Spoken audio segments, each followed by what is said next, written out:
Hello et bienvenue dans cette nouvelle vidéo. Aujourd'hui, je vous partage mon premier trimestre de grossesse.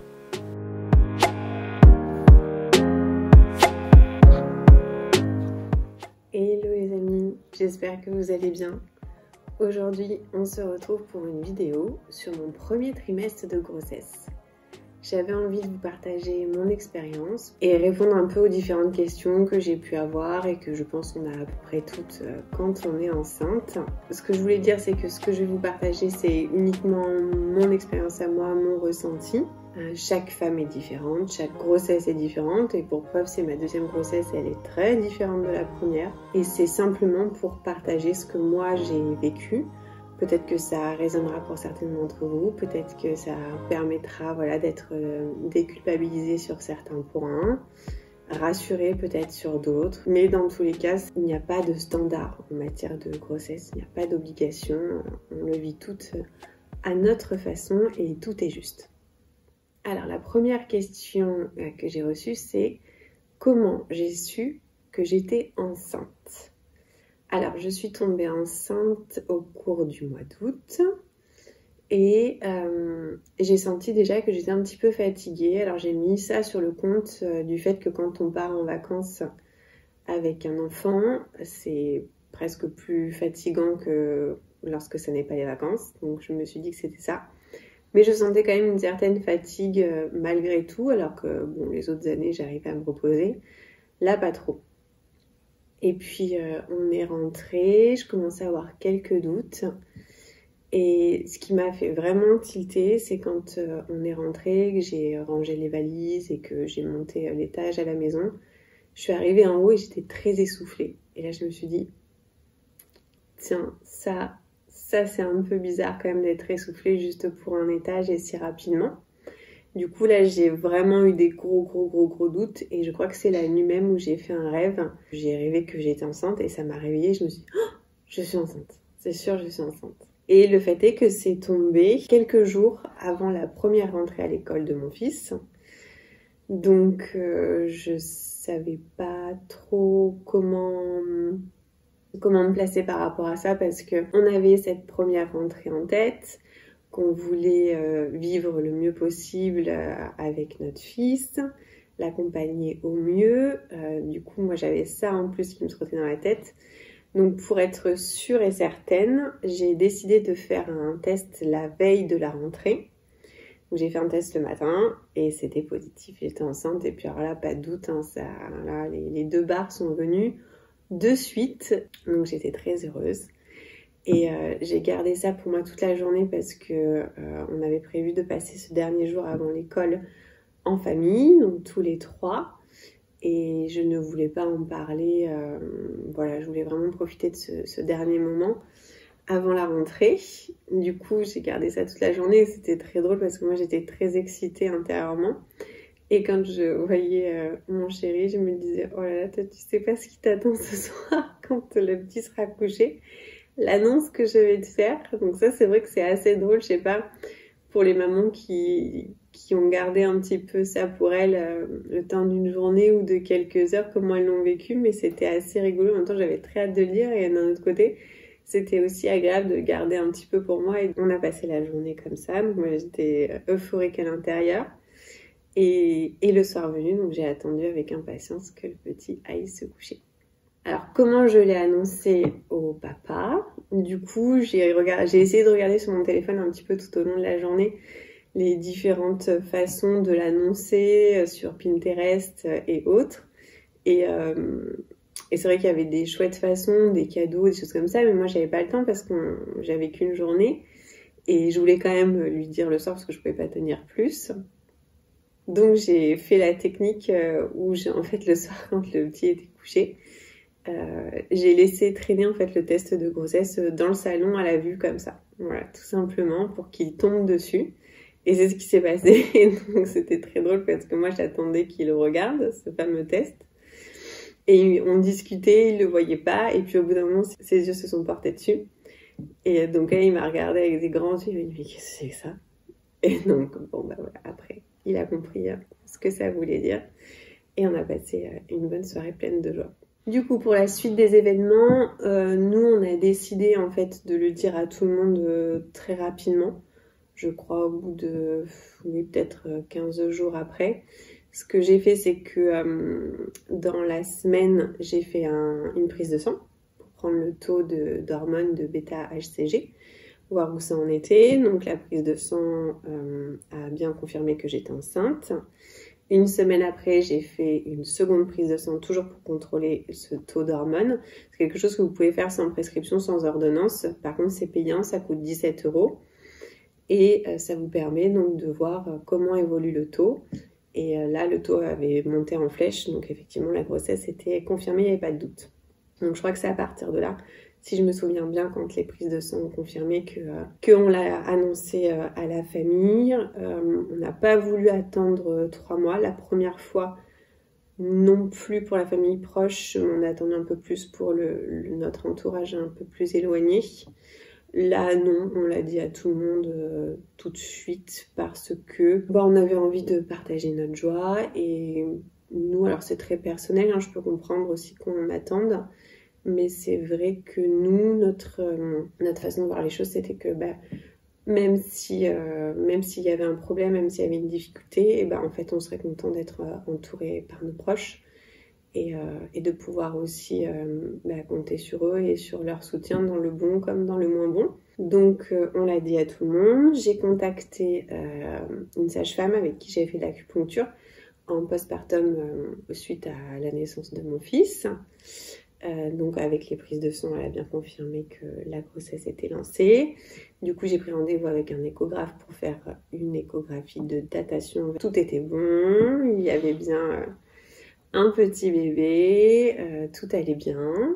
Et puis après, j'ai fait la prise de sang donc, du premier trimestre où on vérifie tout ce qui est sérologie, on fait vraiment le bilan, la toxoplasmose, toutes ces choses-là.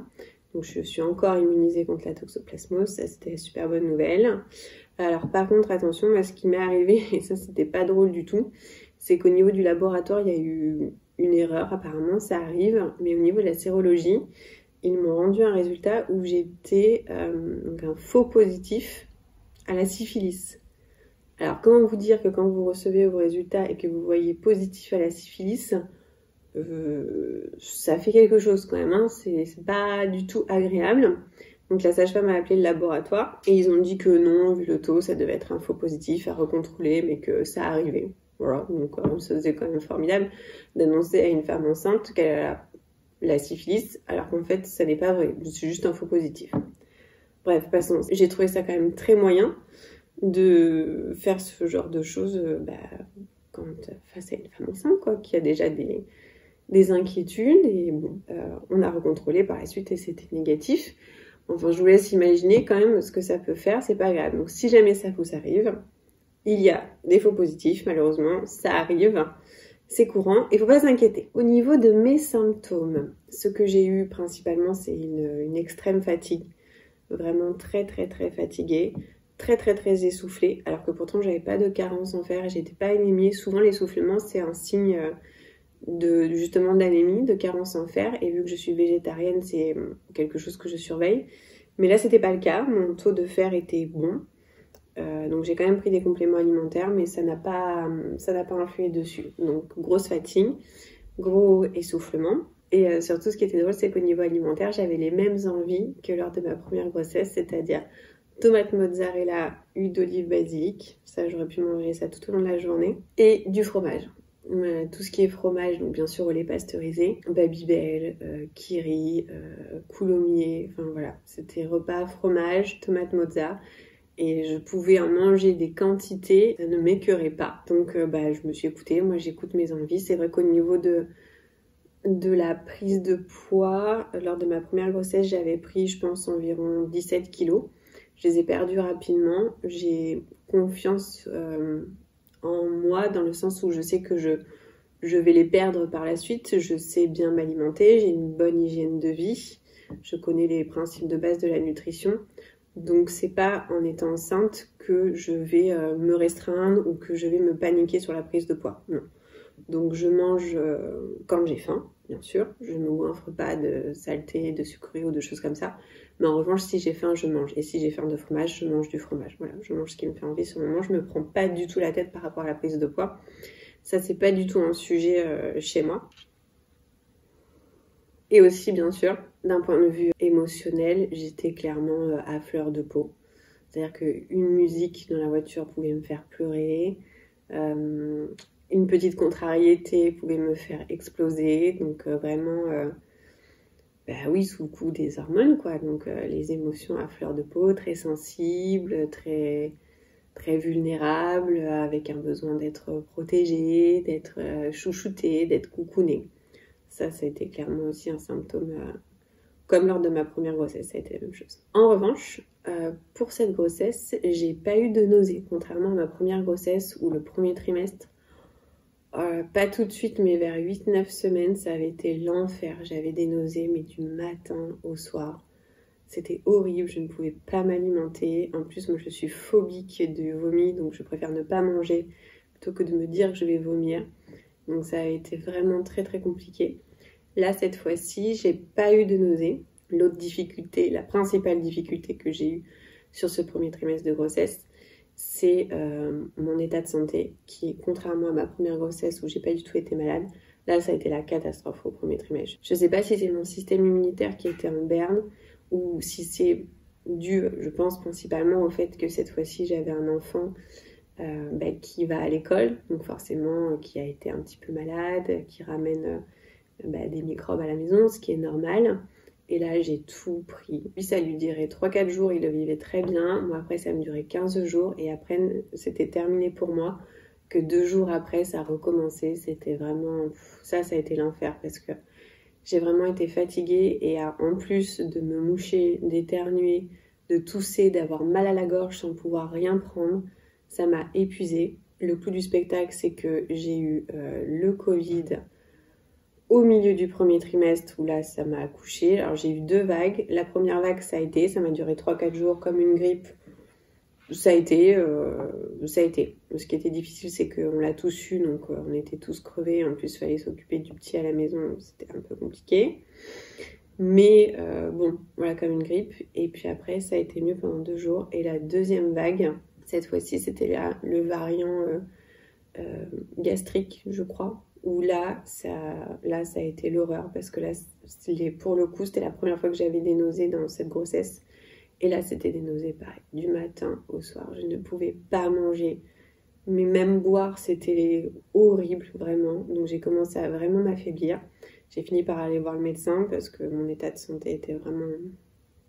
Ouais, c'était vraiment pas top là quand même. Et j'ai fini par prendre du coup des anti-vomitifs et de l'Inexium aussi parce qu'à force d'avoir des remontées acides, ça me brûlait et ça... Voilà, enfin, tout était brûlé à l'intérieur, c'était vraiment la catastrophe. Mais grâce aux médicaments, ça m'a très vite remis sur pied et puis surtout j'ai pu remanger. Donc vu que j'avais passé bien 3-4 jours à peine grignoter, sans rien garder, le fait de pouvoir faire un repas, clairement ça a fait la différence, j'ai repris l'énergie, j'ai pu me sentir mieux et puis après voilà, je me suis remis sur pied, mais ça a été très long. Et puis après j'ai enchaîné avec un rhume, enfin bon bref, tout mon premier trimestre de grossesse. Et même là encore, je fais qu'enchaîner en fait, tous les maux de l'hiver, la grippe qu'il y a eu pendant les fêtes, enfin c'est sans fin. Et ça, je dois dire que ça a été très compliqué au premier trimestre de vivre la grossesse en étant malade parce que du coup, le fait d'être tout le temps pas bien, mais pas à cause de la grossesse, justement, ça a occulté le fait que j'étais enceinte et j'ai pas pu en profiter, j'ai pas vraiment réalisé, je pense. Et du coup, psychologiquement, mentalement, là, ça a commencé à vraiment m'atteindre et à me faire sentir pas bien du tout. Alors, comment j'ai fait pour sortir la tête de l'eau de tout cet engrenage? Bien, déjà, j'ai essayé de laisser tomber la culpabilité sur le fait de prendre des médicaments, de prendre du Doliprane, de prendre des choses pour me requinquer parce que c'est pas top pour le bébé. Mais là, j'avais besoin de me sentir mieux physiquement pour me sentir mieux mentalement, faire au mieux comme on peut. Il faut prendre soin de soi et des fois, ça passe par ça. Même si c'est compliqué, même si on s'inquiète et même si on se demande quelles seront les répercussions. au bout d'un moment, enfin en tout cas moi dans mon cas, je pense que c'était le mieux à faire. Donc laisser tomber la culpabilité, être surtout bien entouré. Pour le coup, ça nous a aidé aussi de l'avoir dit à nos proches pour pouvoir avoir du soutien, pour pouvoir bien se reposer et être comprise surtout dans cet état de vulnérabilité. Et ce que je faisais, ce qui m'a beaucoup aidé aussi, c'est que lorsque c'est la deuxième grossesse, on sait ce qui nous attend et surtout, je pense qu'en général, on a compris que tout est cyclique et que tout finit par passer. C'est-à-dire que le premier trimestre, quand on le vit mal, quand c'est difficile, on sait que au bout d'un moment, ça va s'arrêter et que ça va passer. Donc je me répétais ça dans ma tête comme un mantra. Ça va passer, ça va passer, ça va passer, ça va finir par passer, ça va passer. Je me suis accrochée à ça, ça m'a beaucoup aidée. Et du coup, j'essayais, quand j'étais au lit et que j'étais pas bien, de ne pas me focaliser sur ce que je ressentais, sur le fait que ce que je vivais, bah, forcément, ça me plaisait pas. Mais de vraiment me visualiser dans l'après, quand ça serait passé, sur les préparatifs pour le bébé, sur toutes les choses agréables liées à cette grossesse pour en profiter au moins dans ma tête, tant que je pouvais pas vraiment en profiter physiquement. Alors du coup, quels seraient mes conseils? Ce que je voudrais dire déjà, c'est que c'est ok de pas aimer être enceinte et que c'est pas parce qu'on n'aime pas cet état de grossesse qui en même temps peut être compliqué, hein, surtout le premier trimestre, que l'on n'est pas heureuse d'attendre et d'avoir un bébé. C'est pas parce qu'on est enceinte qu'on doit répondre à cette injonction ou à ce cliché qui serait que on est radieuse, on est au top du top et qu'on est la femme la plus heureuse du monde. Oui, on est heureuse d'avoir un bébé, mais non, on n'est pas heureuse d'être malade, plus sensible, de se sentir des fois incomprise, d'avoir plein d'émotions qui sont très fortes. Et de physiquement, c'est dur quoi, physiquement quand vous avez les nausées, quand vous êtes fatigué, c'est juste pas agréable et c'est ok. Et ça veut pas dire qu'on n'est pas pour autant contente d'avoir ce bébé, d'atteindre ce bébé.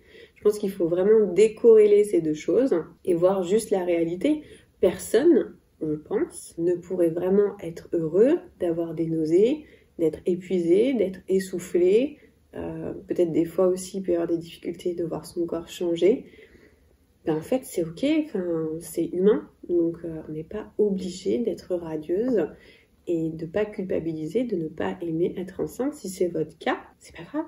Et ça se comprend. Et ça veut pas dire que vous n'aimerez pas ce bébé, que vous ne serez pas une bonne maman. Ça veut juste dire que là, ce que vous vivez dans votre corps et dans votre tête, c'est difficile en fait. Et voilà, c'est comme ça, c'est normal. Et il faut pas se sentir coupable, déjà, de ressentir ça. Au contraire, oser exprimer ses émotions, pleurer si on a envie de pleurer, s'agacer si on a envie de s'agacer, prendre du temps pour se faire du bien, pour se détendre, mais vraiment, voilà, ne pas se censurer, oser vivre ses émotions à fond pour les laisser nous traverser et pour passer après à autre chose et avancer dans cette grossesse. Sinon, ça va nous ronger et après, ça peut créer du ressentiment et c'est pas une bonne chose de garder ces choses-là à l'intérieur, sachant qu'en plus, elles sont tout à fait naturelles, elles sont tout à fait justes et qu'on a le droit de les exprimer. Après, il y a aussi des femmes qui vivent très bien leur grossesse, qui vivent très bien leur premier trimestre et c'est merveilleux. Ça veut pas dire que c'est forcément affreux, juste on le vit chacune à notre façon. Donc voilà, ça serait ça mon conseil, de vivre sa grossesse à sa façon, en fonction de nos émotions, de nos ressentis, de ce qui se passe dans nos corps, de ne pas culpabiliser et de ne pas vouloir répondre à des injonctions quelconques. Simplement de vivre les choses telles qu'elles sont et que si jamais c'est difficile, si jamais vous n'aimez pas ça, c'est tout à fait juste, c'est tout à fait ok, vous avez le droit. Et en attendant de vous dire que ça va passer. Parce que vraiment, ça va passer. Bien sûr, je vous ferai la même vidéo à la fin du deuxième trimestre. Donc là, on n'y est pas encore. On vient de faire la deuxième échographie, tout va bien et on vient d'apprendre le sexe. Je l'annoncerai bientôt et du coup, je vous raconterai tout aussi sur ce deuxième trimestre. J'espère que cette vidéo vous aura plu, peut-être qu'elle vous sera utile et en attendant la prochaine, avec impatience, je vous dis à bientôt.